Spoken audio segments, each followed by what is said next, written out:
Hello viewers, আসসালামু আলাইকুম। কেমন আছেন? আশা করি সকলে ভালো আছেন। আজকে আরেকটি নতুন রেসিপি নিয়ে এলাম। আপনারা তো অনেকে অনেক রকমেরই শাক দিয়ে রেসিপি খেয়েছেন। তো আজকের এই রেসিপিটি একটু ভিন্ন রকম। অবশ্যই আজকের রেসিপিটি ট্রাই করবেন, আশা করতেছি ভালো লাগবে। আর পুরো ভিডিওটি অবশ্যই কন্টিনিউ করবেন। ওয়েলকাম ব্যাক রত্নাস কিচেন লাইফস্টাইলে আপনাদের সকলকে স্বাগতম। আজকের রেসিপিটি হলো ঢেঁকিয়া শাক। আপনাদের এলাকায় এই শাককে কী বলে অবশ্যই জানাবেন। আমাদের এলাকায় এই শাকটাকে ঢেঁকিয়া শাক বলে। আর এই শাকটা গ্রামে খুবই পাওয়া যায়, শহরে কিন্তু তেমন একটা পাওয়া যায় না, আর পাওয়া গেলেও প্রচুর দাম। তো আমরা যখন আমার বাবার বাসা গ্রামে, কিন্তু তখন আমরা সবসময় এটা খেয়ে থাকতাম, আর আমার খুবই পছন্দের শাক ঢেঁকিয়া শাক। কিন্তু শহরে আসার পর এই শাকটা খুবই কম পাওয়া যায়। তবে বাসায় যখনই যাওয়া হয় তখনই এই শাকটা খাওয়া হয়। তো বাজারে এই শাকটি চোখে পড়লো, তাই নিয়ে চলে এলাম। আর ভাবলাম যে আমার বন্ধুদের মাঝে একটু শেয়ার করি। তো আজকের রেসিপিটি অবশ্যই পুরোটাই দেখবেন, আশা করতেছি ভালো লাগবে। তা আমি এখানে 2 মুঠো ঢেঁকিয়া শাক নিয়েছি। তো শাকগুলো আমি একটা একটা করে বেছে নেব আগে। আপনারা অবশ্যই খেয়াল করবেন, শাকগুলো কিন্তু একই রকম দেখতে হলেও কিছু শাক পাগলা টাইপের আছে। মানে সবগুলো যে শাক শুধু তা কিন্তু নয়। নচনচে ভাব থাকলে, কোনো রকমের শুঙ্গা বা কুকড়ানো, বলতেছি যে উপরের মাথাটা কেমন জানি একটা থাকে। আর এই দেখুন আমি যে শাকগুলো বাছতেছি এগুলো কিন্তু আলাদা। আর যেগুলো পাগলাটে শাক ওগুলা কিন্তু আলাদা, ওগুলা খাওয়া যায় না। তো এই যে শাকগুলো দেখুন, বুঝতে পারবেন যে এগুলো কিন্তু আসলে শাক। তো আর অন্যরকম যেগুলো আছে ওগুলো কিন্তু ঢেঁকিয়া শাক না, ওগুলো কিন্তু ভুলেও খাবেন না। ওগুলো ঢেঁকিয়া শাকের মতনই আগাছা আর কি।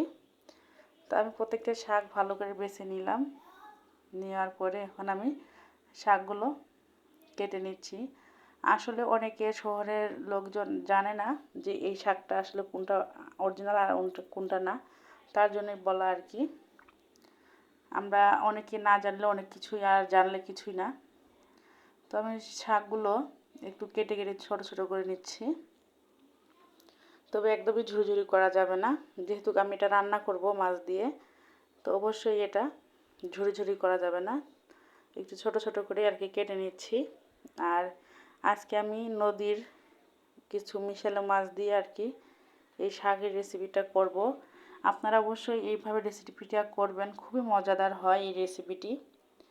আর আমি মাঝে মধ্যে এইভাবে ট্রাই করে থাকি আর কি, আমার খুব ভালো লাগে। আর বিশেষ করে আমার হাজব্যান্ড বাচ্চারাও খুব পছন্দ করে।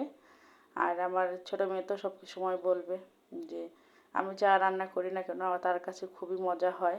আর বাচ্চাদের এরকম কথা শুনতে কার না ভালো লাগে বলেন। আমারও খুবই ভালো লাগে, আর মনে হয় যে আমি নতুন নতুন কিছু তৈরি করে দিই। আসলে অনেক কিছুই ভিডিও করা হয় না সময়ের অভাবে, আবার ফির কিছু কিছু করে রাখা হয় আর কি, এই আর কি। তো শাকগুলো কিন্তু কাটা হয়ে গেল। এখন আমি সবগুলো শাক একটা বাটিতে উঠিয়ে নিলাম। এখন আমি আলু কাটবো। আলুগুলো আগে ছুলে নিতে হবে। ছুলে নিয়ে তারপরে কিন্তু আমি আলুগুলো কাটবো। তো এখানে কিন্তু আমি 3টে আলু নিয়েছি শুধু। এটা কিন্তু বেশি দিলে একদম ভালো লাগবে না, যেহেতু শাকটা কিন্তু মিলে যাবে। আর যদি আলুর পরিমাণটা বেশি হয়ে যায় তখন কিন্তু খেতে সেরকম ভালো লাগে না, তাই পরিমাণ মতোই দিতে হবে। তো আমি যেহেতু 2 মুঠো শাক নিয়েছি, তার জন্য আমি 3টে আলু নিয়েছি। আলুগুলো আমি কিন্তু চিকন চিকন করে কেটে দিব। আর এই আলু দিয়ে শাক আর মাছ দিয়ে রেসিপিটা করলে সত্যি খুবই মজাদার হয়, আর খুবই ভালো লাগে। আপনারা অবশ্যই ট্রাই করবেন। আর যারা আমার ভিডিওটি দেখতে দেখতে এতদূর পর্যন্ত চলে আসছো, এখনও একটি লাইক করোনি, অবশ্যই আমার প্রিয় বন্ধুরা একটি লাইক করে দিবে। যারা ছোট আছো তোমাদের অনেক অনেক ভালোবাসা, আর যারা বড় আছেন তাদের প্রতি অনেক অনেক স্নেহ শ্রদ্ধা। ছোট বড় সকলের প্রতি অনেক অনেক ভালোবাসা। দেশ ও দেশের বাইরে যে সকল আমার প্রিয় বন্ধুরা আমার ভিডিওটি দেখেন, আমার খুবই ভালো লাগে যে দেশের বাইরে যে আমার প্রিয় বন্ধুরা আছে তারা আমার ভিডিও দেখে, আমার দেশে দেখে বাইরে দেখে সবারই ভালো লাগে রেসিপিটি। আর আপনাদের ছোট ছোট কমেন্ট হোক বড় কমেন্ট হোক, আমার খুবই ভালো লাগে। আসলে কমেন্টগুলো পড়ে হয়ে ওঠে না, কিন্তু খুব ভালো লাগে আপনাদের কমেন্ট পেয়ে, খুবই উৎসাহিত হই এরকম নতুন নতুন কমেন্ট আরও করবেন যেন আমার এগিয়ে যাওয়ার পথটা আরও সুন্দর হয়। আমরা অনেক সময় কিছু বিষয় নিয়ে হেরে যাই আর ওখানেই থমকে দাঁড়াই, আসলে আমাদের এটা উচিত না। আমরা যত কিছু হয়ে যাক না কেন আমাদের এগিয়ে যাওয়াই উচিত সামনের দিকে, পিছু পা হওয়া একদমই উচিত না। একবার হেরে গিয়েছি দেখে কি বারবার হারবো এমনটাও কিন্তু কথা নয়। এগিয়ে যাওয়ার নামই হলো জীবন, পিছিয়ে থাকা নয়। আমরা সব সময় চেষ্টা করব এগিয়ে যাওয়ার জন্য, পিছিয়ে থাকার জন্য নয়। আপনারা অবশ্যই এই কথাটা মাথায় রাখবেন যে সামনে ভবিষ্যতে এগিয়ে যেতে হবে। তো আমি শাকগুলো কিন্তু আর আলুগুলো একই সঙ্গে সুন্দর করে ধুয়ে নিয়েছি। আর এই যেখানে মাছ নিয়েছি, মাছগুলো হলুদ লবণ দিয়ে আমি পরিষ্কার করে ধুয়ে রেখেছি। সঙ্গে পেঁয়াজ কুচি, কাঁচামরিচ কুচি, মশলা বাটা আছে। তো আমি এখন শাকগুলো দিয়ে দিলাম। আর আমার কথার মধ্যে যদি কোনো ভুল ত্রুটি হয়ে থাকে অবশ্যই ক্ষমার দৃষ্টিতে দেখবেন, ছোট বোন হিসাবে বা বড় বোন হিসাবে।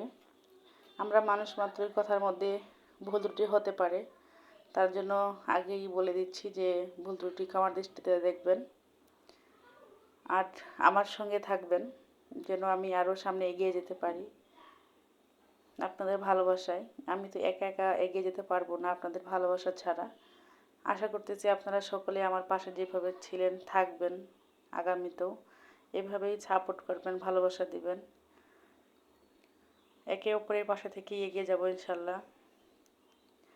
তো আমি পেঁয়াজ কুচি, কাঁচামরিচ কুচি আর রসুন জিরা বাটা,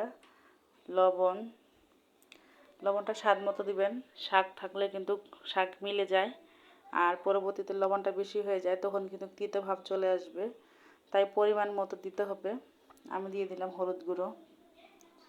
আমার কাছে মনে হয় সব কিছু কম করে দেওয়াই ভালো, পরবর্তীতে যেন বেশি না হয়। তো আমি এখানে কিন্তু শুকনো মরিচ একদমই ইউজ করব না, যেহেতু শাক কাঁচামরিচ দিয়ে করলেই কিন্তু বেটার সব থেকে আর ভালো লাগে। শুকনো মরিচ দিয়ে করলে কিন্তু একদমই আমার কাছে ভালো লাগে না, কারণ গুঁড়া মরিচ দিলে শাকের মধ্যে কেমন জানি একটা লাগে। তার জন্য আমার কাছে সবসময় মনে হয় যে আমি কাঁচামরিচ দিয়ে রান্না করলে ভালো লাগে, তাই আমি সবসময় কাঁচামরিচ দিয়ে রান্না করি। আপনারা যদি বলেন যে না আর একটু কালার করতে চাই বা আরও একটু ঝাল খেতে চাই বা শুকনো মরিচ অ্যাড করব, সেটা আপনাদের ইচ্ছা, কিন্তু আমার কাছে মনে হয় যে না, আমার কাছে কাঁচামরিচ দিয়েই বেটার। তো আমি হাতের সাহায্যে খুব সুন্দর করে কিন্তু মেখে নিলাম। নেওয়ার পরে কিন্তু এখন আমি মাছগুলো দিয়ে দিচ্ছি। এখানে আসলো কই মাছ, একটা তেলাপিয়া মাছ, ট্যাংরা মাছ, শিং মাছ আর গুচি মাছ ছিল। মানে মাছ নিয়ে আসা হয়েছিল, তো এগুলো আমি একটু বেছে উঠিয়ে রেখে দিয়েছিলাম যে পরবর্তীতে কিছু একটা দিয়ে রান্না করব। তাই আর কি যখন শাকটা পেয়ে গেলাম তো ভাবলাম যে না, আমি এখন এই শাকটা দিয়েই রান্না করি। তো খুবই ভালো লাগে আমার কাছে। তা আমি ভালো করে মুখে নিয়ে নিলাম। আর এখন আমি অল্প পরিমাণ পানি দিব, বেশি পানি দেওয়া যাবে না, কারণ শাক তো এমনিতেই নরম, এমনিতেই আউলে যাবে। আর আলুও চিকন চিকন করে কেটে দিয়েছি, তাই বেশি পানির একদমই প্রয়োজন নাই। আমি অল্প পরিমাণেরই পানি দিয়ে দিলাম। দেখুন এখন আমি ঢাকিয়ে রান্না করে নেব। কিছুক্ষণ পর চলে এলাম, এখন আমি আস্ত করে একটু নেড়ে চেড়ে দেব। দেখুন আমি কিন্তু আস্তে করে নেড়ে চেড়ে দিলাম, নাহলে মাছ কিন্তু ভেঙে যাবে, এদিকটা অবশ্যই খেয়াল রাখতে হবে। তো আমি এখন নেড়ে চেড়ে 4-5টা মিল করে ঢাকিয়ে দেব। আর আপনারা এই পর্যায়ে লবণটা চেক করে নিতে পারেন যে লবণটা হলো কি না, কম হলো না বেশি। তো কম হলে দিয়ে দিবেন, আর বেশি হলে তো খুব কষ্টকর উপায়, সেটা হলো একটু চিনি দিয়ে দিতে হবে, আর এর ফলে কিন্তু স্বাদটা সেরকম একটা থাকে না। দেখুন বন্ধুরা, আমার কিন্তু রান্না কমপ্লিট হয়েছে, মাশাআল্লাহ খুবই সুন্দর হয়েছে আর খেতে যে দারুণ হয়েছিল। আর এই রেসিপিটি আমি রান্না করছিলাম আমাদের জন্য, হুট করে দেখি আমার মা ভাই আসছে, কিন্তু আমাদেরকে জানায়নি আর কি।